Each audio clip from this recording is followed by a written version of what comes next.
Behind moments of courage is often a story that gave you no choice but to act, to rise up to the challenges, to be fearless in the face of the unknown, and to find strength in the midst of despair. My chapter in MAS starts with taking up a role in Pannala, much to my parents' dismay. Although it was a challenge, it was an experience which shaped and grew me in my career, giving me a chance to step into the lives of our team members. I experienced the amazing women of MAS, many of whom were defined by so many negative stigmas that even coming to work was a struggle. While my work shapes me, it also keeps me busy, but it is my family that really gives me purpose and drive, because there is never a dull day when you have 3 energetic kids demanding your time and presence.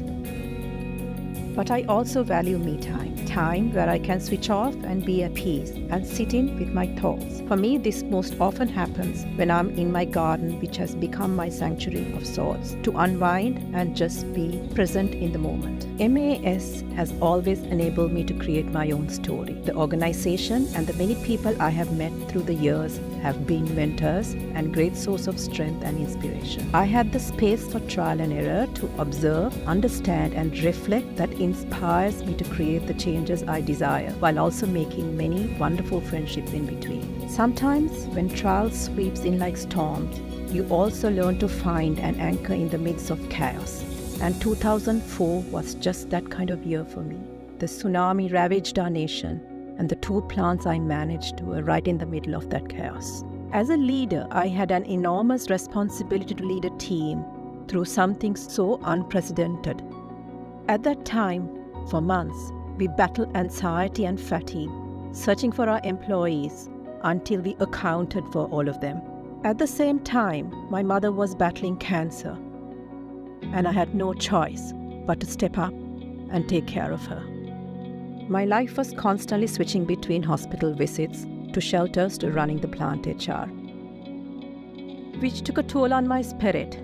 But I am grateful to how MAS extended support both personally and to me as a leader. Through the MAS founders and stakeholders' immense support, we were able to repurpose 2 old estates and resettle most of our displaced employees to a newer, fully equipped towns of sort.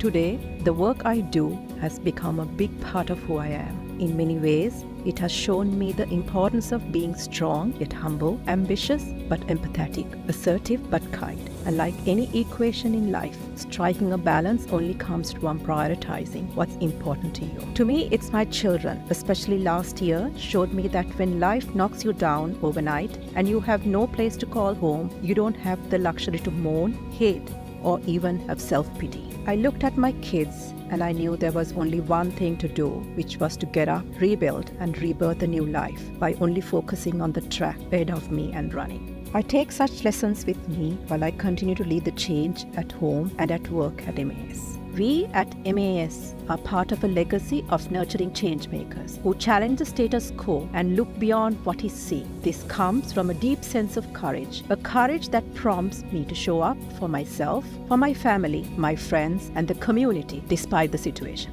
Because in the end of the day, in my experience, being courageous doesn't mean you have no fear. It's about moving forward despite it.